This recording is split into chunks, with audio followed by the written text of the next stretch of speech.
Hello everyone, welcome to my channel study की 98। आज के इस क्लास में लोग डिस्कस करेंगे railway group D general science, जिसमें कि हम 30 प्रश्न का डिस्कस करेंगे जो कि आपके एग्जाम पॉइंट ऑफ व्यू से काफी महत्वपूर्ण होंगे और प्रैक्टिस सेट आपको यहाँ पर डेली प्रोवाइड करवा दिया जाता है।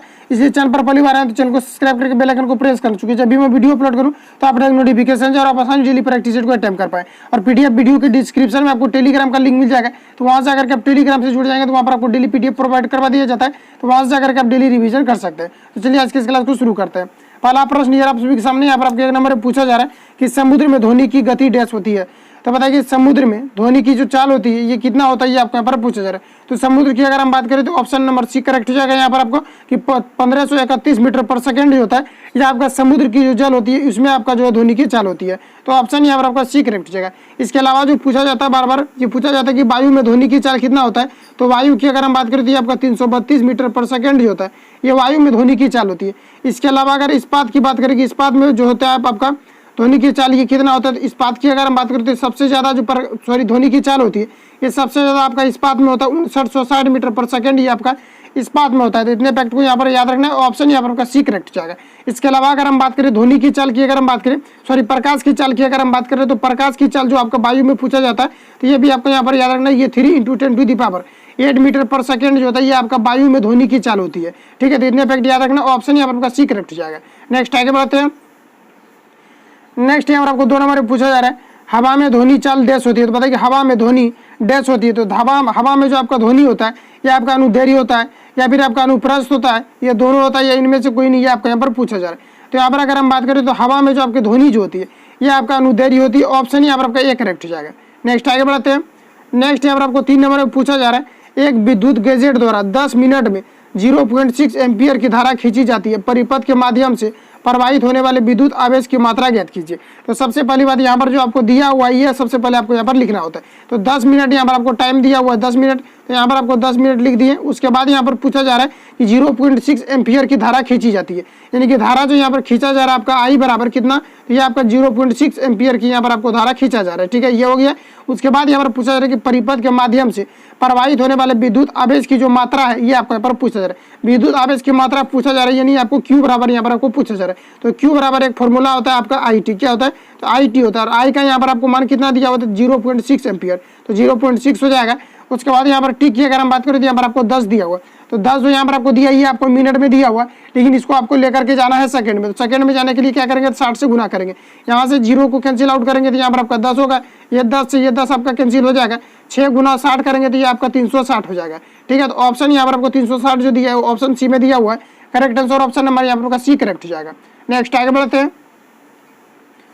नेक्स्ट में आपको पूछा जा रहा है 4 नंबर में निम्नलिखित में से कौन सा अनुचुंबकीय पदार्थ है। तो बताए कि एल्यूमिनियम है या फिर आपका कोबाल्ट है या लोहा है या आपका निकिल है, ये आपको यहाँ पर बताना है। तो यहाँ पर अनुचुंबकीय की बात करें तो ये आपका correct answer option number A हो जाएगा। एल्यूमिनियम जो होता है ये चुंबकीय पदार्थ नहीं होता है, क्योंकि ये चुंबक के साथ क्या होता है कि मैग्नेट के साथ ये क्या होते हैं कि अट्रैक्शन इसका नहीं होता, ये आकर्षित नहीं होते, जिसके कारण ऑप्शन यहाँ पर आपका सी करेक्ट ए करेक्ट हो जाएगा। नेक्स्ट आगे बढ़ते हैं। नेक्स्ट यहाँ पर आपको पूछा जा रहा है चुंबकीय फ्लक्स एसआई मात्रा का। तो बताइए कि चुंबकीय फ्लक्स का एसआई यूनिट क्या होती है आपको यहाँ पर पूछा जा रहा है। तो चुंबकीय फ्लक्स की अगर हम बात करें तो option A Maxwell, option B Gauss, option C Tesla, option D Weber. तो करेक्ट आंसर की अगर हम बात करें तो ये आपका हो जाएगा डी, यानी कि वेबर जो होता है ये आपके चुंबकीय फ्लक्स की मात्रा होती है। तो ऑप्शन यहाँ पर आपका डी करेक्ट हो जाएगा। नेक्स्ट आगे बढ़ते हैं। नेक्स्ट यहाँ पर आपको 6 नंबर में पूछा जा रहा है सीमेंट का मुख्य घटक है। Option A magnesium oxide, option B calcium carbonate, option C silicon dioxide, option D magnesium hydroxide. तो बताइए इसके लिए आपका करेक्ट आंसर क्या हो जाएगा, तो ये आपका हो जाएगा सिलिकॉन डाइऑक्साइड हो जाएगा। यानी कि SiO2 जो होता है, SiO2 जो होता है ये आपका क्या होता है, ये आपका जो है सीमेंट का मुख्य घटक होता है, जिसको कि हम सिलिकॉन के नाम से जानते हैं। और सिलिकॉन ऑक्साइड का जो प्रयोग किया जाता है इसको कांच के रूप में भी प्रयोग किया जाता है, कांच बनाने में भी प्रयोग किया जाता है। इसके अलावा अगर हम बात करें सीमेंट में जो प्रयोग किया जाता है इसमें भी आपका सिलिकॉन ऑक्साइड का प्रयोग किया जाता है। ऑप्शन यहाँ पर आपका सी करेक्ट हो जाएगा। नेक्स्ट आगे बढ़ते हैं। नेक्स्ट में और आपको पूछा जा रहा है क्लोरीन गैस का उपयोग निम्न में से किस प्रकार के निर्माण में किया जाता है। तो पता है कि क्लोरीन गैस का उपयोग जो किया जाता है ये किस में किया जाता है, ये आपको यहाँ पर बताना। Option A baking powder, option B baking soda, option C bleaching powder, option D धुलाई सोडा। तो यहाँ पर अगर करेक्ट आंसर की बात करें तो ये ऑप्शन नंबर यहाँ पर सी करेक्ट हो जाएगा कि ब्लीचिंग पाउडर का जो प्रयोग किया जाता है, सॉरी क्लोरीन का जो प्रयोग किया जाता है ये आपके ब्लीचिंग पाउडर यानी कि व्यंजक को बनाने में किया जाता है। तो ऑप्शन यहाँ पर सी करेक्ट हो जाएगा। इसके अलावा अगर हम बात करें तो क्लोरीन का जो प्रयोग किया जाता है टीयर गैस में किया जाता है, यानी कि अश्रु गैस में जो प्रयोग किया जाता है इसमें भी किसका किया जाता है, तो इसमें भी आपका किया जाता है क्लोरीन का। क्योंकि जबकि दंगा फसादा होते हैं तो वहाँ पर क्या होता है कि भीड़ को तितर बितर करने के लिए वहाँ पर पुलिस वालों के द्वारा टीयर गैस का इस्तेमाल किया जाता है। ये भी पूछा जाता है कि टीयर गैस जो होते हैं, अश्रु गैस जो होते हैं, उसमें किस प्रकार का रसायन का प्रयोग किया जाता है, तो इसमें आपका क्लोरीन का प्रयोग किया जाता है। तो ऑप्शन यहाँ पर सी करेक्ट हो जाएगा कि ब्लीचिंग पाउडर में भी क्लोरीन का प्रयोग किया जाता है। नेक्स्ट आगे बढ़ते हैं। नेक्स्ट यहाँ पर आपको पूछा जा रहा है एक मादा युग्मज में डैश क्रोमोसोम होते हैं, तो बताइए कि एक मादा युग्मज में कितने क्रोमोसोम होते हैं, ये आपको यहाँ पर पूछा जा रहा है। तो इसमें जो है 23 क्रोमोसोम होते हैं, ऑप्शन यहाँ पर बी करेक्ट है। इसके अलावा पूछा जाता है कि मानव शरीर में कोशिका में, मानव शरीर के कोशिका में कितने जोड़े गुणसूत्र पाए जाते हैं, तो इसमें आपका 13 गुणसूत्र पाए जाते हैं। 23 जोड़े आपके गुणसूत्र पाए जाते हैं, यानी कि 46 गुणसूत्र पाए जाते हैं। लेकिन यहाँ पर जो पूछा रहा है एक मादा युग्मज में डैश क्रोमोसोम होते हैं, तो इसमें आपका 23 क्रोमोसोम होते हैं, ऑप्शन यहाँ पर आपका बी करेक्ट हो जाएगा। नेक्स्ट आगे बढ़ते हैं। नेक्स्ट यहाँ पर आपको पूछा जा रहा है विटामिन सी को डैश भी कहा जाता है, तो बताइए कि विटामिन सी को अन्य किस नाम से जाना जाता है, ये आपको यहाँ पर पूछा जा रहा है। Option acetic acid, option B ascorbic acid, option C riboflavin, option D folic acid. तो यहाँ पर करेक्ट आंसर की अगर हम बात करें तो विटामिन सी का एक केमिकल जो यहाँ पर नाम होता है इसका एस्कॉर्बिक एसिड होता है। तो ऑप्शन यहाँ पर आपको बी में दिया हुआ correct answer option number B हो जाएगा। और विटामिन सी की अगर हम बात करें तो सबसे ज़्यादा जो मिलता है ये आपका कहाँ पर मिलता है, तो ये आपका आंवला में मिलता है। कहाँ पर, तो ये आपका आंवला में जो होता है विटामिन सी जो होता है ये सबसे ज़्यादा मिलता है। कहाँ पर, तो ये आपका आंवला में। तो ये भी आपको यहाँ पर याद रखना, ऑप्शन यहाँ पर बी करेक्ट हो जाएगा। नेक्स्ट आगे बढ़ते हैं। नेक्स्ट में यहाँ पर आपको पूछा जा रहा है 10 नंबर में निम्न में से कौन सा जिंक का उच्चतम स्रोत है, तो बताया कि जिंक का उच्चतम स्रोत इसमें से क्या आपका, ये आपको यहाँ पर बताना। ऑप्शन ए तरबूज, ऑप्शन बी बैगन, ऑप्शन सी मूली, ऑप्शन डी दूध। तो यहाँ पर करेक्ट आंसर की अगर हम बात करें तो ये आपका हो जाएगा तरबूज। जिंक जो होता है ये सबसे ज़्यादा जो सबसे ज़्यादा की अगर हम बात करें तो ये पालक में पाया जाता है। किसमें पाया जाता है, तो पालक में सबसे ज़्यादा जिंक पाया जाता है, यानी कि आपका जेडन पाया जाता है। इसके अलावा अगर हम बात कर लें कि तरबूज में जो पाया जाता है, अगर यहाँ पर आपको पालक दिया हुआ रहता है तो करेक्ट आंसर ऑप्शन नंबर आपका यहाँ पर पालक हो जाता है। यहाँ पर जो पूछा जा रहा है कि निम्न में से कौन सा जो है कि इसमें उच्चतम जिंक पाया जाता है, निम्न में से पूछा जा रहा है, यानी कि आपको ऑप्शन में से यहाँ पर आपको बताना है। तो ऑप्शन की अगर हम बात करें तो तरबूज में सबसे ज़्यादा जिंक पाया जाता है, ऑप्शन ए यहाँ पर करेक्ट हो जाएगा। नेक्स्ट आगे बढ़ते हैं। नेक्स्ट यहाँ पर आपको 11 नंबर पूछा जा रहा है कौन सी ग्रंथि केवल यौवन तक सक्रिय रहती है, तो बताइए कि कौन सी ऐसा ग्रंथि है जो कि ये यौवन तक केवल ये सक्रिय रहती है, उसके बाद ये स्वतः खत्म हो जाती है। इसके बारे में यहाँ पर आपको बताना। Option A pineal, option B thymus, option C pituitary, option D अधश्वेतक। तो बताइए इसके लिए आपका करेक्ट आंसर क्या हो जाएगा, तो ये हो जाएगा आपका अधश्वेतक। ऑप्शन आपका डी करेक्ट हो जाएगा, जिसका की क्रिया जो होती है ये केवल यौवन तक ही सक्रिय रहती है, इसके अलावा ये स्वतः नष्ट हो जाती है। ऑप्शन यहाँ पर आपका डी करेक्ट हो जाएगा। नेक्स्ट आगे बढ़ते हैं। मानव शरीर में इंसुलिन का उत्पादन कहाँ होता है, तो बताइए कि मानव शरीर में इंसुलिन का उत्पादन कहाँ होता है, ये आपको यहाँ पर पूछा जा रहा है। ऑप्शन ए यकृत, ऑप्शन बी प्लीहा, ऑप्शन सी अग्नाशय, ऑप्शन डी पित्तवाहिनी। तो बताइए कि मानव शरीर में इंसुलिन का जो उत्पादन होता है ये कहाँ से होता है, तो ये आपका अग्नाशय से होता है। ऑप्शन यहाँ पर आपका सी करेक्ट हो जाएगा। नेक्स्ट आगे बढ़ते हैं। नेक्स्ट में यहाँ पर आपको पूछा जा रहा है 13 नंबर में वायुमंडल में 99% भाग पर किन दो गैसों का विस्तार है, तो बताइए वायुमंडल में 99% भाग पर किन दो गैसों का विस्तार है, ये आपको यहाँ पर पूछा जा रहा है। तो ऑप्शन ए में दिया ओजोन एवं ऑक्सीजन, ऑप्शन बी ऑक्सीजन एवं nitrogen, option C carbon dioxide एवं ओजोन, ऑप्शन डी आर्गन एवं ओजोन। तो यहाँ पर अगर करेक्ट आंसर की बात करें तो ये आपका हो जाएगा ओजोन एवं ऑक्सीजन। सॉरी, यहाँ पर अगर करेक्ट आंसर की बात करें तो ये आपका हो जाएगा ऑक्सीजन एवं नाइट्रोजन। चूंकि नाइट्रोजन जो पाया जाता है आपका ये वायुमंडल में 78% आपका नाइट्रोजन पाया जाता है, ऑक्सीजन की बात करें तो ये आपका 21% पाया जाता है। तो ऑप्शन यहाँ पर आपका बी करेक्ट हो जाएगा कि वायुमंडल में 99% भाग पर किन दो गैसों का विस्तार है, तो ये आपका जो है ऑक्सीजन एवं नाइट्रोजन का विस्तार है। ऑप्शन यहाँ पर आपका बी करेक्ट है। इसके अलावा अगर हम बात करें तो ये कार्बन डाइऑक्साइड की अगर हम बात कर ले कि कार्बन डाइऑक्साइड जो पाया जाता है ये वायुमंडल में कितना पाया जाता है, तो ये 0.03% जो होता है ये इसमें पाया जाता है, आपका कार्बन डाइऑक्साइड पाया जाता है। लेकिन नाइट्रोजन की अगर हम बात करें तो ये आपका 78% पाया जाता है, और ऑक्सीजन की अगर हम बात करें तो 21% पाया जाता है। ऑप्शन यहाँ पर बी करेक्ट हो जाएगा। नेक्स्ट आगे बढ़ते हैं। नेक्स्ट में आपको 14 नंबर पूछा जा रहा है वायुमंडल को कम किया जा सकता है, तो बताइए कि वायुमंडल को किसके द्वारा कम किया जा सकता है, ये आपको यहाँ पर पूछा जा रहा है। ऑप्शन ए वृक्षों द्वारा, ऑप्शन बी मछलियों द्वारा, ऑप्शन सी जंतुओं द्वारा, ऑप्शन डी सूर्य प्रकाश द्वारा। तो यहाँ पर अगर हम बात करें तो वृक्षों के द्वारा वायुमंडल प्रदूषण को जो है इसको कम किया जा सकता है। क्योंकि वायुमंडल में क्या होते हैं, जो वृक्षों के द्वारा कार्बन डाइऑक्साइड को लिया जाता है उसके बाद ऑक्सीजन को जब छोड़ा जाता है, इससे क्या होता है कि वायुमंडल का संतुलन बना रहता है, जिसके कारण ऑप्शन यहाँ पर ए करेक्ट हो जाएगा। नेक्स्ट आगे बढ़ते हैं। नेक्स्ट यहाँ पर आपको 15 नंबर पूछा जा रहा है वायुमंडल में नाइट्रोजन गैस की प्रतिशत मात्रा कितनी होती है। तो बताएं कि वायुमंडल में नाइट्रोजन की गैस की जो प्रतिशत मात्राएं होती है कितना होता है। तो ये इसका लगभग जो ये 78% माना जाता है, लेकिन एक्यूरेट की अगर हम बात करें तो ये 78.09% इसको माना जाता है। इतना ये होता है एक्यूरेट की अगर हम बात करें, लगभग जो अप्रोक्स माना जाता है ये 78% के करीब माना जाता है। तो ऑप्शन यहाँ पर आपका बी करेक्ट हो जाएगा। यहाँ पर एक्यूरेट आपको यहाँ पर दिया हुआ है, तो करेक्ट आंसर ऑप्शन हमारे यहाँ पर बी करेक्ट हो जाएगा कि वायुमंडल में गैस की जो नाइट्रोजन गैस की जो प्रतिशत पाई जाती है ये लगभग आपका 78% या 78.09% पाया जाता है। यही गैस जो होते हैं वायुमंडल में सबसे अधिक आपका पाया जाता है। इसके अलावा अगर हम बात करें रेडोन की, तो पूछा जाता है कि रेडोन ऐसा कौन सा गैस है जो वायुमंडल में उपस्थित नहीं होता है। तो ये आपका रेडोन हो जाएगा। रेडोन एक ऐसा गैस है जो कि वायुमंडल में नहीं पाया जाता है। तो यहाँ पर आपका ऑप्शन बी करेक्ट है, इसको भी यहाँ पर आपको याद रखना है। नेक्स्ट आगे बढ़ते हैं। नेक्स्ट यहाँ पर आपको पूछा जा रहा है 16 नंबर में कौन सी धातु विद्युत बल्बों के फिलामेंट के रूप में प्रयुक्त होती है। तो बताइए कि कौन सी धातु है जो कि विद्युत के बल्ब के फिलामेंट के रूप में प्रयुक्त होती है, आपको यहाँ पर पूछा जा रहा है। ऑप्शन है नाइट्रिक अम्ल का तो प्रयोग होता ही नहीं है, तो ये आपका यहाँ पर गलत हो जाएगा। ऑप्शन बी में दिया हुआ tungsten, option C zinc oxide, option D इनमें से कोई नहीं। तो यहाँ पर अगर करेक्ट आंसर की बात करें तो ये आपका हो जाएगा टंगस्टन, क्योंकि प्रयोग जो किया जाता है विद्युत के बल्ब में जो प्रयोग किया जाता है इसमें आपका टंगस्टन का प्रयोग किया जाता है। ऑप्शन यहाँ पर आपका बी करेक्ट हो जाएगा।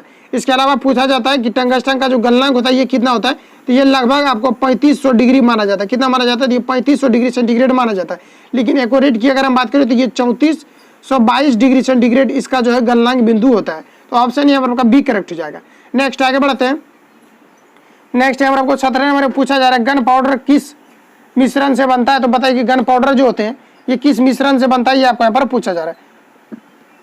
ऑप्शन ए में यहाँ पर आपको दिया हुआ पोटेशियम एवं sodium nitrate, option B potassium एवं मैग्नीशियम का sulphate, option C charcoal sulphur एवं पोटेशियम नाइट्रेट, ऑप्शन डी में यहाँ पर आपको दिया हुआ पोटेशियम सल्फेट एवं चारकोल। तो यहाँ पर अगर करेक्ट आंसर की बात करें तो ये आपका हो जाएगा ऑप्शन सी चारकोल सल्फर एवं पोटेशियम नाइट्रेट का जो प्रयोग किया जाता है गन पाउडर के रूप में किया जाता है। ऑप्शन यहाँ पर आपका सी करेक्ट हो जाएगा। और इस प्रकार का ग्रुप डी में आपका जो एग्जाम में देखे होंगे आप, अगर ग्रुप डी का आपने अगर प्रीवियस ईयर को पढ़ा है तो इस प्रकार का प्रश्न आपको 2-3 सेट में लगभग मिल गया होगा, क्योंकि प्रीवियस ईयर में ये सब प्रश्न जो है ये ट्रेंडिंग में चला था, ये बार बार पूछा जाता था। तो ऑप्शन यहाँ पर होगा सी करेक्ट हो जाएगा। नेक्स्ट आगे बढ़ते हैं। नेक्स्ट यहाँ पर 18 नंबर में पूछा जा रहा है घाव को भरने में सहायक विटामिन है। तो बताइए कि घाव को भरने में किस विटामिन का प्रयोग होता है, ये आपको यहाँ पर पूछा जा रहा है। ऑप्शन है vitamin B, option C vitamin C, option B vitamin C, option C vitamin A, option D vitamin D. तो पता है कि घाव को भरने के लिए किस विटामिन का आपका प्रयोग किया जाता है। तो इसमें आपका विटामिन सी का किया जाता है, जिसके केमिकल फॉर्मूला केमिकल नाम की अगर हम बात करें तो ये आपका हो जाएगा एस्कॉर्बिक एसिड हो जाएगा, और जिसका कि प्रयोग घाव को भरने में किया जाता है। तो ऑप्शन यहाँ पर बी करेक्ट हो जाएगा। और ये पूछा जाता है कि विटामिन सी जो है ये सर्वोत्तम स्रोत किसका है, किसमें सर्वोत्तम विटामिन सी पाया जाता है, उच्चतम पाया जाता है। तो ये आपका हो जाएगा अमला। अमला में सबसे अधिक जो विटामिन सी आपका पाया जाता है। तो ऑप्शन यहाँ पर आपका बी करेक्ट हो जाएगा। नेक्स्ट आगे बढ़ते हैं। नेक्स्ट यहाँ पर आपको 19 नंबर में पूछा जा रहा है अधिकतम पेड़ पौधे लगाए जाते हैं। तो बताइए अधिकतम पेड़ पौधे जो होते हैं ये कहाँ पर लगाए जाते हैं, ये आपको यहाँ पर पूछा जा रहा है। ऑप्शन है स्थल मंडल, ऑप्शन बी जल मंडल, ऑप्शन सी वायुमंडल में, ऑप्शन डी प्रकाश मंडल में। तो पेड़ पौधे जो लगाए जाते हैं ये आपका जल मंडल में भी नहीं लगाया जा सकता है, और उसके बाद वायुमंडल में आपका लगाया जाता है। लेकिन वायुमंडल की अगर हम बात करें तो इसमें जो स्थल के बारे में किसी भी प्रकार का आपको चर्चा नहीं किया गया, जिसके कारण वायुमंडल तो एक ऊपरी सतह है पूरा वायुमंडल, जहाँ तक कि वायुमंडल आपका पाया जा रहा है। तो वायुमंडल में नहीं लगता। ये क्या होता है कि पृथ्वी की सतह पर लगाया जाता है। तो ये भी आपका यहाँ पर गलत हो जाएगा। प्रकाश मंडल में भी नहीं लगाया जाता। तो ये आपका स्थल मंडल में हो जाएगा। ऑप्शन यहाँ पर एक करेक्ट हो जाएगा कि अधिकतम जो पेड़ पौधे लगाए जाते हैं ये कहाँ पर लगाया जाता है। तो ये आपके ऑप्शन नंबर है, यानी कि स्थल मंडल में लगाया जाता है। नेक्स्ट आगे बढ़ते हैं। नेक्स्ट में यहाँ पर आपको पूछा जा रहा है 20 नंबर में वैसलीन के निर्माण में प्रयोग किया जाने वाला रसायन है। तो बताइए कि वैसलीन के निर्माण में किस रसायन का प्रयोग किया जाता है, ये आपको यहाँ पर पूछा जा रहा है। Option A petroleum jelly, option B paraffin मोम, ऑप्शन सी खनिज तेल, ऑप्शन डी इनमें से कोई नहीं। तो इस प्रकार का प्रश्न अगर आपको कहीं भी मिलता है तो इसमें लगभग जहां भी आपको ऑप्शन डी में सभी रहता है वही ये ऑप्शन वहीं पर रहता है जहां पर कि रियल में सभी सही रहता है। तो ऑप्शन यहाँ पर डी करेक्ट हो जाएगा। और इसमें जो आपका प्रयोग किया जाता है इसमें पेट्रोलियम जेली का प्रयोग किया जाता है, और इसमें आपका जो पैराफिन मोम का प्रयोग किया जाता है। इसके अलावा अगर हम बात करें तो खनिज तेल का प्रयोग किया जाता है आपका वैसलीन के निर्माण में। तो ऑप्शन यहाँ पर आपका डी करेक्ट हो जाएगा, इनमें से सभी। नेक्स्ट आगे बढ़ते हैं। नेक्स्ट यहाँ पर आपको पूछा जा रहा है साबुन का उत्पादन होता है। तो बताइए कि साबुन का जो उत्पादन किया जाता है इसमें किसका किसका मिश्रण होता है, ये आपको यहाँ पर पूछा जा रहा है। ऑप्शन है ग्लिसरॉल के साथ क्षार की अभिक्रिया, ऑप्शन बी वसा का घुलनशीकरण हाइड्रोजन के साथ, option C calcium magnesium ion की क्रिया, ऑप्शन डी इनमें से कोई नहीं। तो यहाँ पर करेक्ट आंसर की अगर हम बात करें तो ये आपका हो जाएगा ऑप्शन ए हो जाएगा। ग्लिसरॉल के साथ क्षार की अभिक्रिया किया जाता है तब आपका साबुन का उत्पादन होता है। ऑप्शन यहाँ पर आपका ये करेक्ट हो जाएगा। नेक्स्ट आगे बढ़ाते हैं। नेक्स्ट पूछा जा रहा है कांच का सबसे महत्वपूर्ण घटक डैश है। तो पता है कि कांच का सबसे महत्वपूर्ण घटक क्या होता है, ये आपको यहाँ पर पूछा जा रहा है। तो कांच की अगर हम बात करें तो ये हो जाएगा आपका सिलिका। ऑप्शन यहाँ पर बी करेक्ट हो जाएगा। नेक्स्ट आगे बढ़ते हैं। नेक्स्ट में यहाँ पर पूछा जा रहा है स्टेनलेस स्टील क्या है। तो पता है कि स्टेनलेस स्टील जो है ये आपका एक यौगिक है या फिर मिश्रण है या फिर आपका तत्व है या तो मिश्र धातु, ये आपको यहाँ पर पूछा जा रहा है। तो स्टेनलेस स्टील की अगर हम बात करें तो इसमें आपका लोहा और क्रोमियम को मिलाया जाता है, यानी कि निकेल और इसमें आपका क्रोमियम को मिलाया जाता है। ये इसकी अगर हम बात करें तो ये क्या है, तो ये आपका मिश्र धातु है। चूंकि इसका जो तैयार किया जाता है इसमें आपका जो तैयार किया जाता है आपको ये मिश्र धातु से तैयार किया जाता है, यानी कि दो अभी तत्वों को मिलाने से जब किसी तीसरा पदार्थ का निर्माण होता है तो वो क्या होता है कि मिश्र धातु के फलस्वरूप आपका बनता है। तो ऑप्शन यहाँ पर डी करेक्ट हो जाएगा। नेक्स्ट आगे बढ़ते हैं। नेक्स्ट यहाँ पर पूछा जा रहा है एक व्यक्ति 2 सेकेंड में 1000 जूल काम करता है, उसके द्वारा खर्च की गई ऊर्जा डैश है। तो बताइए उसके द्वारा खर्च की गई ऊर्जा क्या होगी, ये आपको यहाँ पर पूछा जा रहा है। तो सबसे पहली बात यहाँ पर आपको जो दिया हुआ टाइम कितना दिया हुआ है, तो ये आपको यहाँ पर 2 सेकेंड दिया हुआ है। इसके अलावा अगर हम बात करें तो 10 जूल दिया हुआ है, यानी कि ऊर्जा यहाँ पर आपको 10 जूल जो दिया हुआ है ये किसका यूनिट होता है, तो जूल जो होता है ये कार्य का आपका यूनिट होता है, यानी कि आपको W बराबर ही यहाँ पर आपको दिया हुआ है। तो W बराबर कितना दिया हुआ है 1000 जूल, चूंकि कार्य का जो यूनिट होता है ये आपका जूल होता है। उसके बाद क्या पूछा जा रहा है कि खर्च की ऊर्जा क्या होगी, यानी कि शक्ति क्या होगी, ये आपको यहाँ पर पूछा जा रहा है। तो P बराबर आपका फॉर्मूला होता है W/T। तो यहाँ पर W का मान कितना दिया हुआ है, ये आपको यहाँ पर 1000 दिया हुआ है। उसके बाद यहाँ पर T कितना दिया, तो ये आपको 2 सेकेंड दिया हुआ है। इससे आप कैंसिल आउट यहाँ पर करेंगे तो यहाँ पर आपका कितना हो जाएगा, तो ये आपका यहाँ पर 500 हो जाएगा। और 500 जो होगा तो P जो यहाँ पर क्या है पावर, और पावर जो होता है यानी कि शक्ति जो होता है इसका यूनिट क्या होता है, तो वाट में इसको मेजर किया जाता है। तो 500 आपका यहाँ पर वाट हो जाएगा, जो कि ऑप्शन नंबर यहाँ पर आपको सी में दिया हुआ है। Correct answer option number C यहाँ पर आपका राइट हो जाएगा। नेक्स्ट आगे बढ़ते हैं। नेक्स्ट यहाँ आपको पूछा जा रहा है 25 नंबर में शुद्ध पानी किस प्रकार का विद्युतीय चालक है। तो बताइए शुद्ध पानी जो होता है ये किस प्रकार का विद्युतीय चालक होता है, ये आपको यहाँ पर पूछा जा रहा है। ऑप्शन ए औसत, ऑप्शन बी अच्छा, ऑप्शन सी खराब, ऑप्शन डी सुपर। तो यहाँ पर करेक्ट आंसर की अगर हम बात करें तो शुद्ध पानी जो होता है इसमें किसी भी प्रकार का विद्युत धारा प्रवाहित नहीं होता है। तो ऑप्शन यहाँ पर सी करेक्ट है, चूंकि पानी से विद्युत धारा प्रवाहित नहीं किया जा सकता है।